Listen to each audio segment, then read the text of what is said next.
Kung sino pa yung closest sa akin, kung sino pa yung kadugo ko, sila pa yung, sigurado ko ba dyan? Sigurado ko ba dyan sa ginagawa mo? Para ayaw nila. Eh ako, sige, ipupush ko to kasi gusto ko to eh.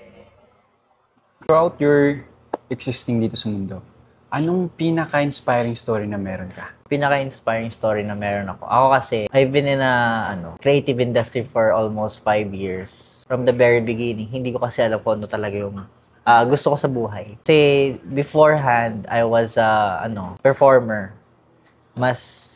Actually sa totoo lang, mas passionate ako dati sa pagiging performer. What kind of, dancing? Dancing.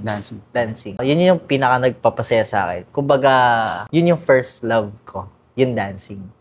Paano ka ba napunta dito sa industry na to? Kasi from performer, naging creatives ka. Okay. Anong pinaghuhugutan mo doon? Paano ka nalipat? Nalipat ako kasi I love films kasi.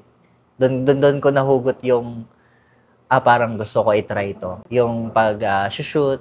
Actually, pinakapangarap ko talaga maging big-time cinematographer eh. Lalo na pagdating sa Netflix, Universal Studios, 21st Century Fox, mga ganun. Mga big productions, mga ganun. Ganun kabigatin ang gusto kong ma-achieve. Kasi, ayun, doon nag-start yung pagiging pagiging in love sa creative industry, sa filming.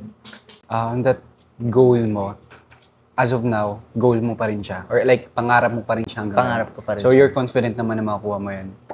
Yes. How do you deal sa mga taong hindi naniniwala sa'yo? Kasi sobrang taas ang pangarap mo, di ba?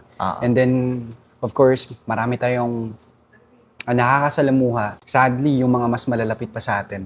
So, paano mo sila dinideal na kaya mo ba itong abutin? Ang taas ang pangarap mo, di ba? Actually, sa totoo, it happens talaga yan eh. Kasi yan yung nangyayari sa akin ngayon. Kasi parang, kung sino pa yung closest sa akin, kung sino pa yung kadugo ko, sila pa yung, sigurado ko ba dyan? Sigurado ko ba dyan sa ginagawa mo? Parang ayaw nila. Eh ako, sige, ipupush ko to kasi gusto ko to eh.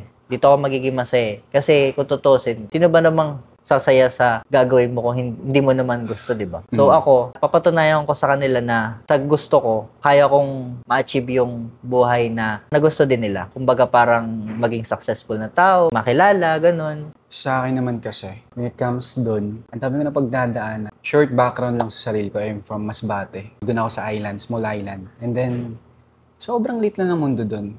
I feel like, akala ko dati, hanggang maingista lang, hanggang probinsyana lang. And then after joining a pageant, nakita ko lang, ang laki pala ng mundo. Pero mostly ng tao doon hindi naniniwala sa pangarap ko. Gusto maging artista, gusto mag-model. Akala na sobrang laki ng pangarap ko. Like, boy, baka 18 pa lang magkakaroon ka na ng anak. Baka pag high school mo, from valedictorian ka, baka hindi ka na masali sa honor student. So parang instead of ini-empower or tinataas ka nila, mas lalo nila akong binababa. So in that way, doon ako humugot. Mas pagbutihin ko ang ginagawa ko. Kahit pa paano, may mga nakukuha ko dun sa goal na yun. Di ba 5 years ka na sa creative industry? How old are you pala? 24. 24. Anong course na tinake mo? College dropout kasi ako. So, hindi ako nag-continue. Pero, ginagawa ko mag-ipon para makapagtapos. Kasi, syempre, iba pa rin yung feeling na makapagtapos, di ba? So, ang tinaha ko kasi nun is AB Communication, which is related siya sa creatives. Creatives pa rin. And last question is, anong nilulook up mo na person? Hindi lang kasi sa creatives yung nilulook up ko eh. Alam mo yung gusto ko din yung nilulook up na... Nilook up ko kasi ngayon kilala mo si Ken Suson. Si Philip, one of member of SB19. Siya kasi parang pangarap din niya maging multimedia artist. Pero natupad niya yung pagiging performer niya. So sila 'di ba from ang SB19 from the start, nung debut pa lang nila wala nagko-concert lang sila, namimigay pa sila ng flyers or something like nagko-concert sila lang. 10 lang audience, 20 audience. Parang katulad din sa creative industry, nagsimula ako dati na as a ex-deal, gano'n. Shoot ako for free, nag-shoot ako para lang makapag-ipon ng portfolio. In that way, yung meron ka ngayon, pinagtatrabahoan mo talaga. Kung ano ka man meron ngayon, yun talaga ay galing sa hard work mo.